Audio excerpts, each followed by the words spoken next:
أعوذ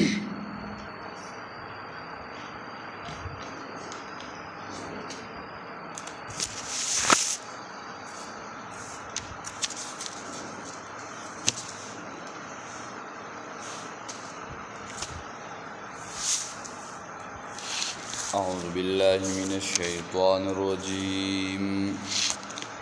بسم الله الرحمن الرحيم.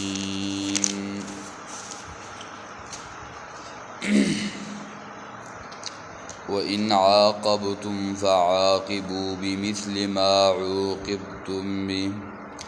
ولئن صبرتم لهو خير للصابرين. واصبر وما صبرك إلا بالله ولا تحزن عليهم ولا تك في ضيق مما يمكرون.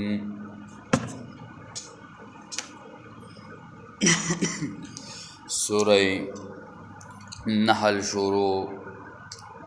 اتبابونو باغی کے آخرنے باب ذکر کی دو چی باغا آیت نمبر یوسول سوار لسمنا تر آخر پوریو او باغی کی ذکر کئی تحریمات او دغ شاندی یو اعتراض داغی جواب نظر د غیر الله او بیا ابراهیم علیہ السلام واقعا په دلیل نقلی سره بیا 15 صفات او 15 احوال او بیا یو سوال اعتراض او بیا د دعوت طریقه په دریو طریقو سره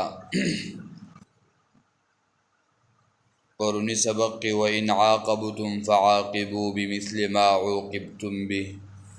ستذکرہ ذکر شیوا واقعات دغرنگی و د حمزہ رضی اللہ تعالی عنہ د شہادت پوری ذکر شیوا چکل سید الشہداء سیدنا حمزہ رضی اللہ تعالی عنہ شہید شو دا غسر او یا کسان نور شہیدان شیول نبی علیہ السلام هغه ډیر زیات خپو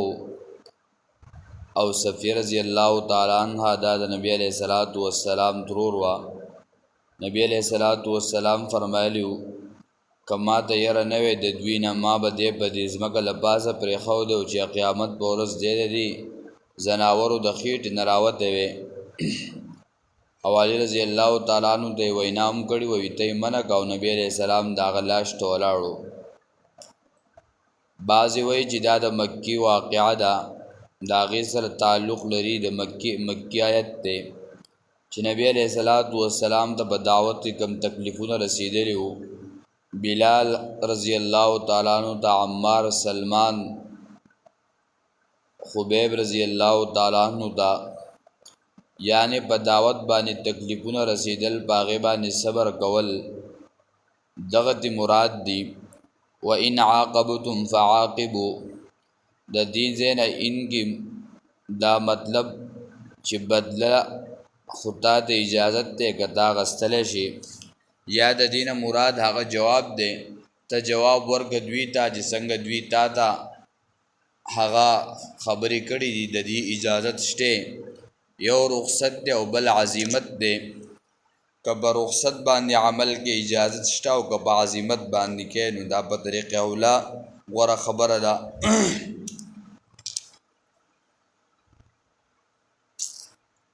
د دې وجنا یو مسله هم دلته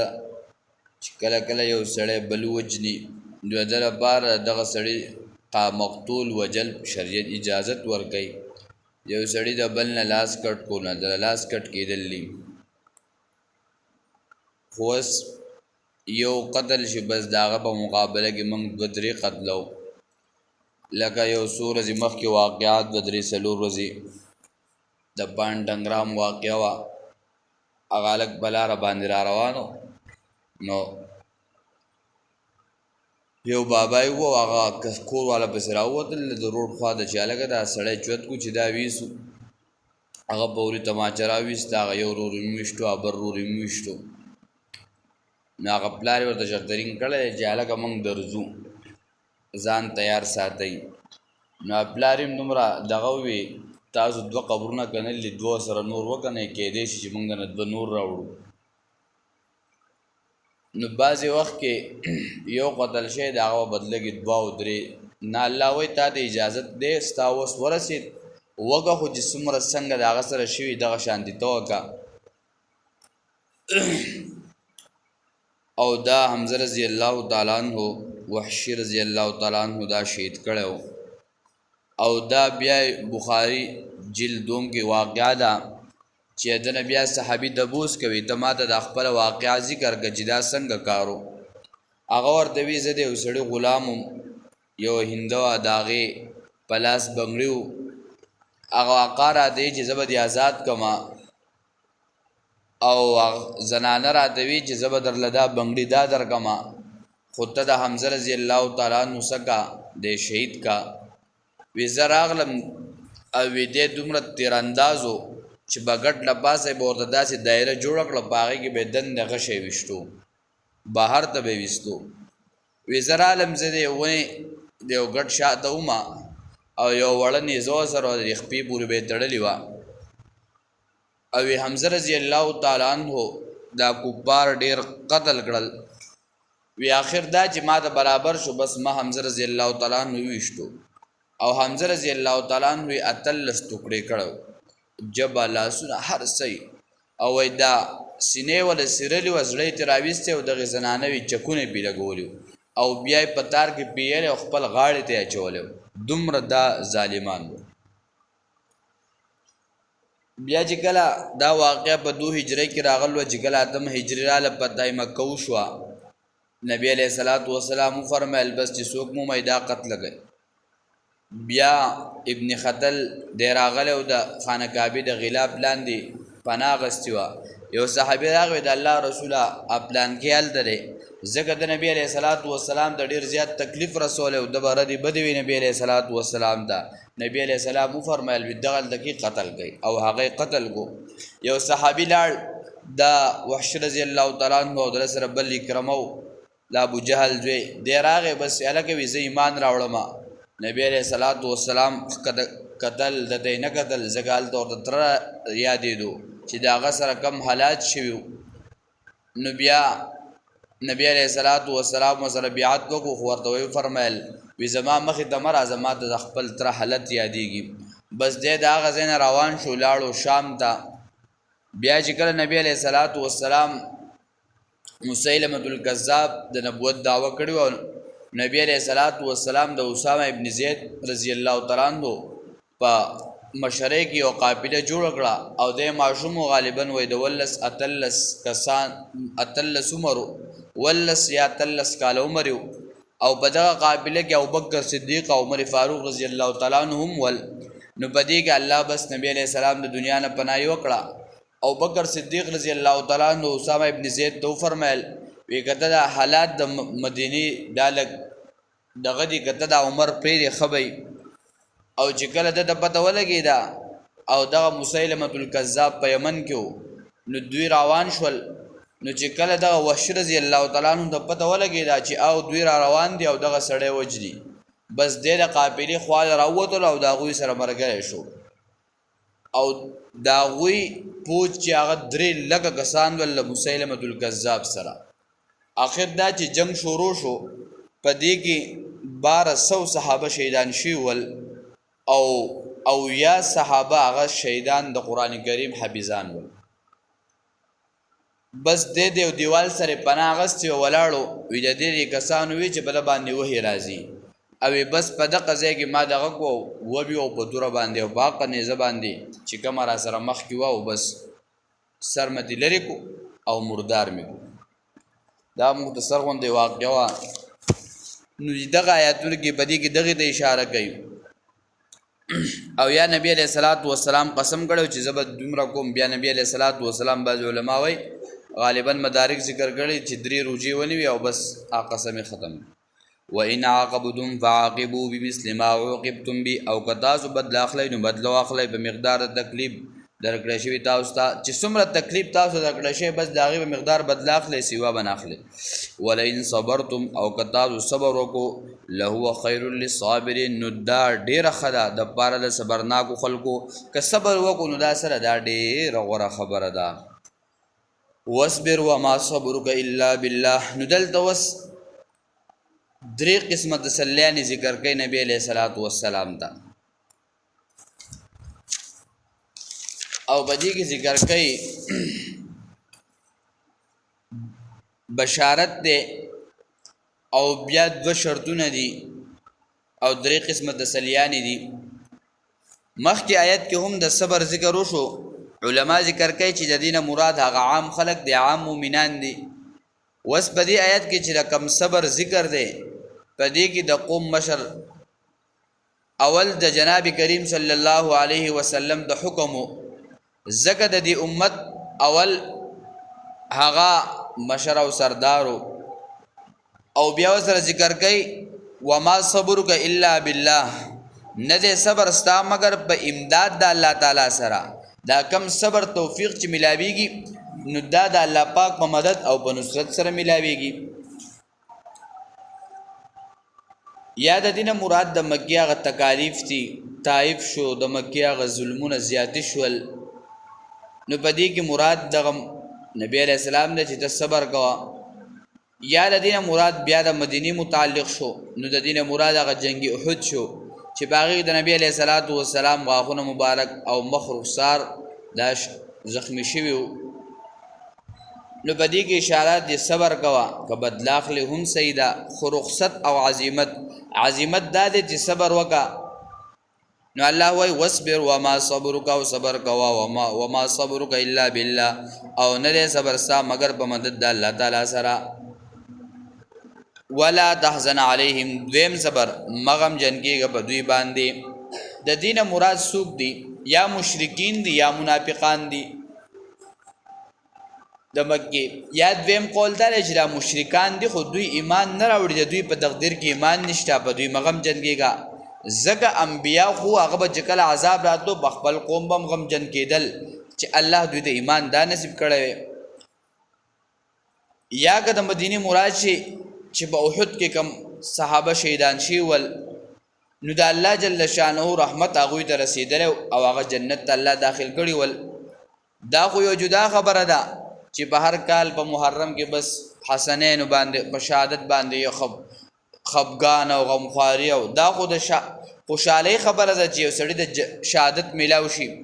او بیا د صحابه او شهادت دا جدا یو شان لري عظمت لري الان کې صحابه به یو بل ته بده باندې مبارکباد ورکو چې کله به یو خزي خاون شهید شو هغه ته مبارکباد ورکو کله به یو د مور بچی شهید شو هغه ته مبارکباد ورکو کله به یو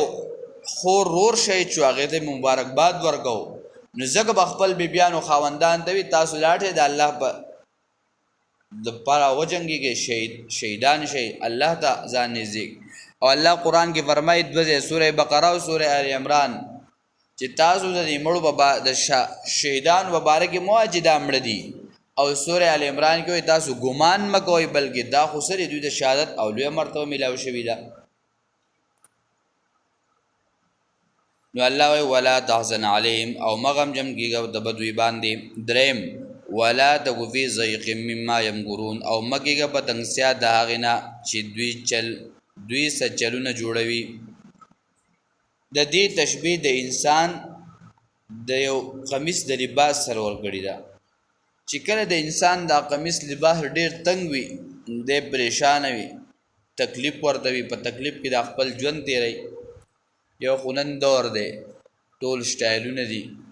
که زنانه ګوري ځان لې دومره تنګې جامې په لاره چې ګوري او که سړي الګان ګوري جو هغه زنانو نه پاخوا شوي دي او حدیث شریف کې راځي نبی علیہ الصلوۃ والسلام فرمایلی قیامت ته بنزدې ما نه دی لیدلی خو داسې خلک براشي چې هغه به پتن باندې جامې وي خدا به سوي بربند به وي لدین مراد مفسرین علما ذکر کوي محدثین چې دغه خلق ته مراد دی چې جامې به اغوستي خلنګ تنګي وي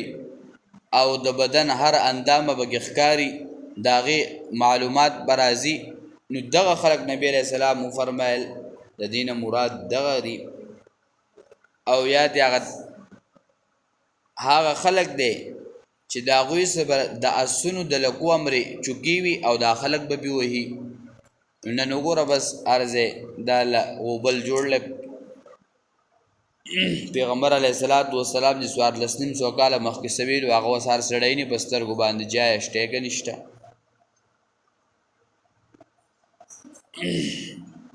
یا دا تشبیه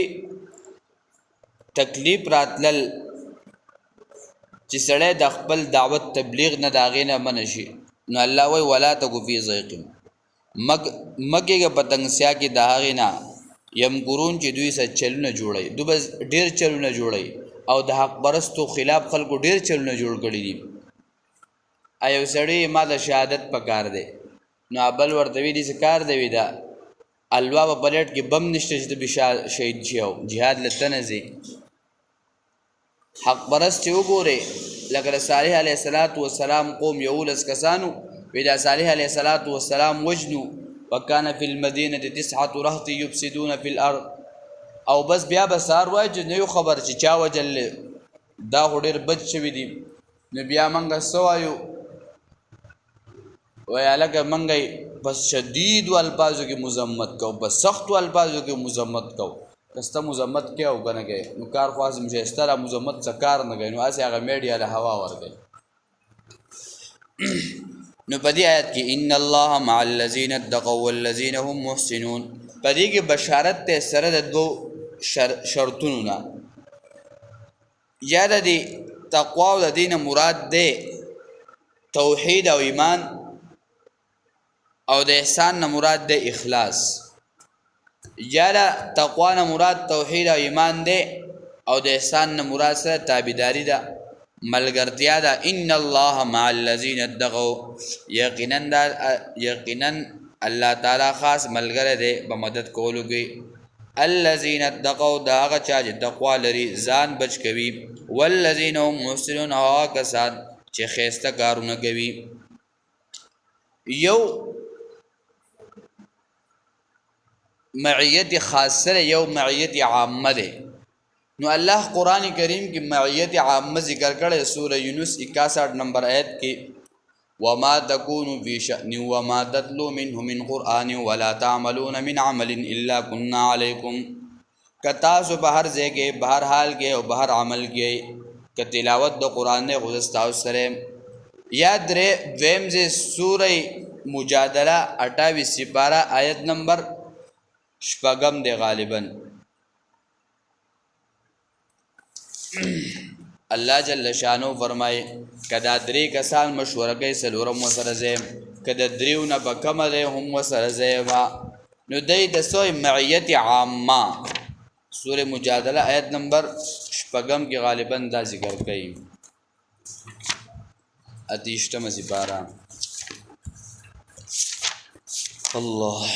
ما يكون من نجوى ثلاثة إلا هو رابعهم ولا خمسة إلا هو سادسهم د دې آیات نه دغه معلومیږي وم نمبر آیت دی یو چې الله جل شانو د دوی سره د علم په اعتبار دی د قدرت په اعتبار دی د سمع او د بصر په اعتبار دی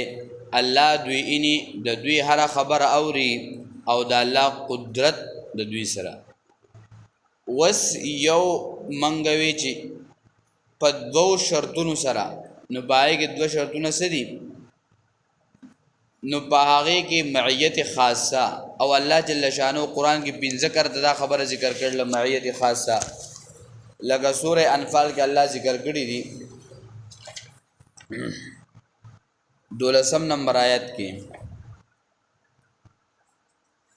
الله معیت خاصه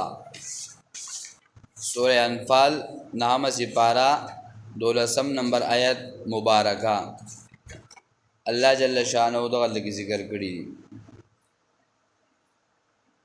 د پنځمې رکوع لاندې 14مې رکوع لپاس اذ یوحي ربک الی الملائکه انی معکم کوم وخت چې وحی کول رب ستا ملائکه ته اجزستا سره ما نکلک کړه ها کسان لره چې مان راوړې یعنی مضبوطواله دراول تاسو تاسو سره بلکې تاسو دا مؤمنان څه کوي د دوی خپې دا کلکې کوي دغه شان دي سورۃ توبه کې لسمه سپاره سلوختم نمبر آیات کې الله پاک دا خبره ذکر کړې ده په واقعیا د هجرت کې چې کوم واقعات راغلو الله ذکر کوي الا تنصروه فقد نصره الله اذ اخرجه الذين كفروا ثاني اثنين اذ هما في الغار يقول لصاحبه لا تحزن ان الله معنا وی پیغمبر خپل ملګری ته ابوبکر صدیق رضی الله تعالی عنہ ته لا تحزن مخبگیگا ان الله معنا یقینا الله تعالی زمون ملګری دی نو دا معیت خاصه شو چې الله دا د دوی سره څه کړو معیت خاصه نو په اعتبار د نصرت او د مدد سره نو محسنین او متقین دغه مراد دي یا سورۃ طه کې 14 سپاره 46 نمبر آیت کې په واقعه د موسی علیه السلام کې راغلي وګدا واقعه ده موسی علیه السلام او هارون علیه السلام د الله پاک نبوت ورکو وی تاسو لاړ شئ او د فرعون سره خبرې اترې وکړئ آیت نمبر 86 کې ذکر کړي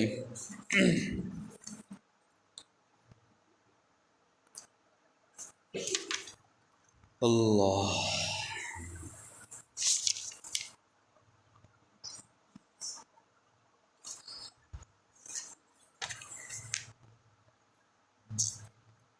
قال ربنا إنا لا نخاف أن يفرط علينا أو أن يطغى قال لا تخافا إنني معكما أسمع وارا وی الله تعالی ما یریږي یقینا زستا سره ما اورم او وینما اے تاسو لاړ چې د فرعون سره خبرې وکړئ در سره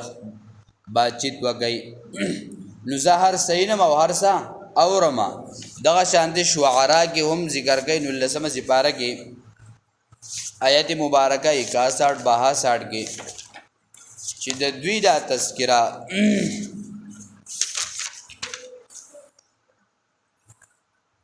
فلما ترى الجمعان قال اصحاب موسى انا لمدركون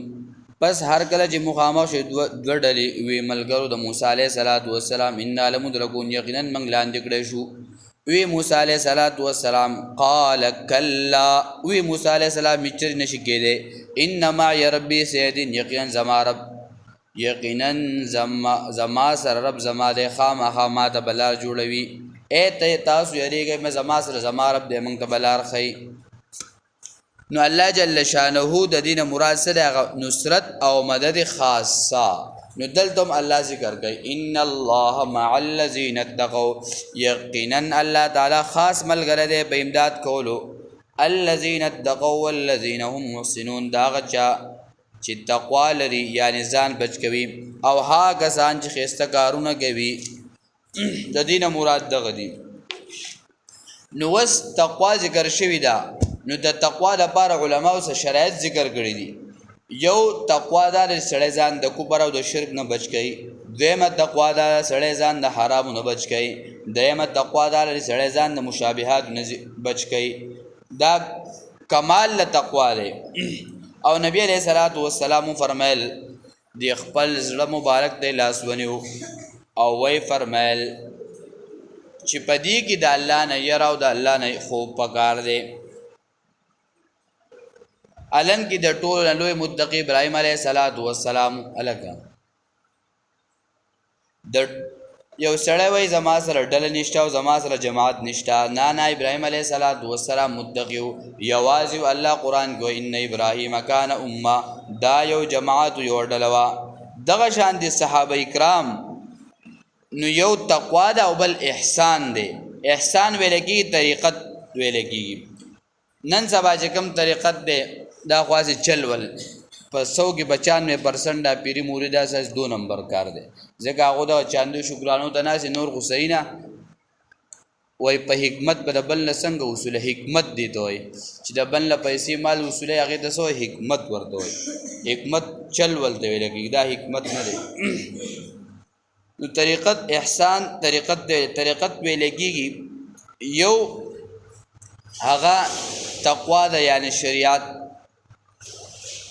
مثلا منځ ده کما استاد سره غواړي او کنه غواړي خو دې منځله برازو نو دې ته ویلګي په شریعت باندې عمل کول په تکلف باندې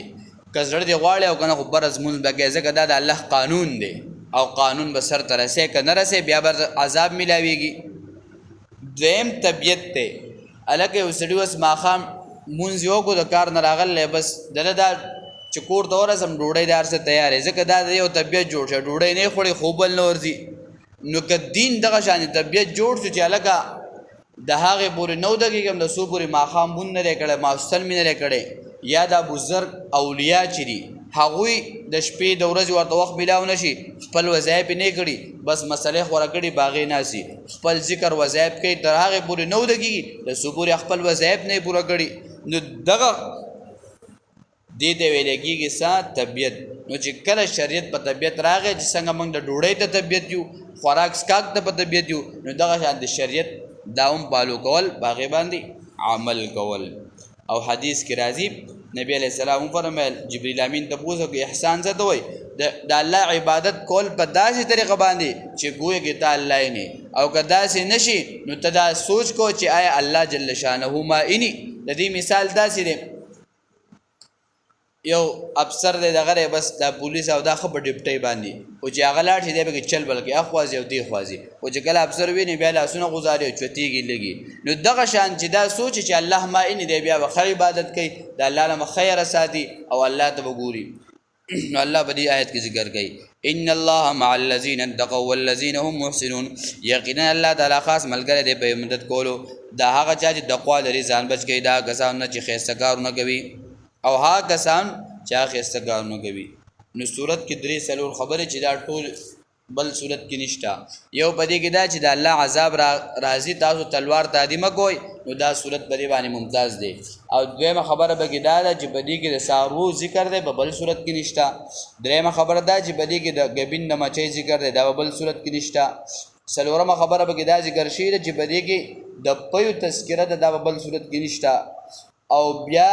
یو آیت به ذکر شي چې پای کې 3 خبرې دي عدل احسان او ایتاء ذی القربى فحشاء او بغي او منکر.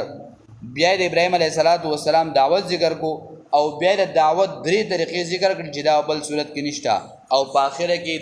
د الله تعالی معیت خاصه او معیت عامه ذکر کو او په دې باندې صورت ختم کو. الله دې موږ تاسو ته په دې باندې عمل توفیق راکړي.